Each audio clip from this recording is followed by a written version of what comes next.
Committee না মেধা, কোটা গেছে যে পথে, কমিটি যাবে সেই পথে। বেসরকারি শিক্ষা প্রতিষ্ঠানে শিক্ষক নিয়োগের ক্ষমতা এনটিআরসি এর কাছ থেকে ম্যানেজিং কমিটি বা গভর্নিং বডির হাতে দেওয়ার সিদ্ধান্ত হচ্ছে এমন খবর ছড়িয়ে পড়ার পর সামাজিক যোগাযোগ মাধ্যমে শুরু হয়েছে ব্যাপক আলোচনা সমালোচনা। বিভিন্ন রাজনৈতিক দল ও শিক্ষক সংগঠন এর প্রতিবাদ জানিয়েছে, এমনকি সিদ্ধান্ত হলে আন্দোলনের হুঁশিয়ারিও এসেছে। তবে বিতর্কের মধ্যে শিক্ষামন্ত্রী আ.ন.ম এহসানুল হক মিলন ফেসবুক পোস্টে জানিয়েছেন, এমন কোনো সিদ্ধান্ত সরকার এখনো নেয়নি।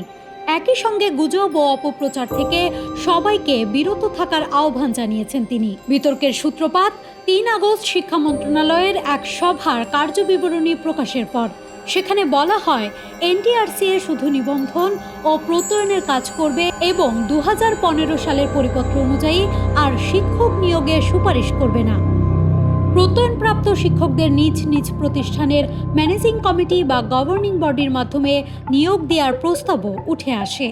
উল্লেখ্য যে বর্তমানে সহকারী শিক্ষক নিয়োগে এনটিআরসিএ পরীক্ষা ও সুপারিশ করে, আর অধ্যক্ষ ও উপাধ্যক্ষ সহ কিছু পদে নিয়োগ পরিচালনা কমিটির মাধ্যমে হয়ে থাকে। News desk, Manabzamin.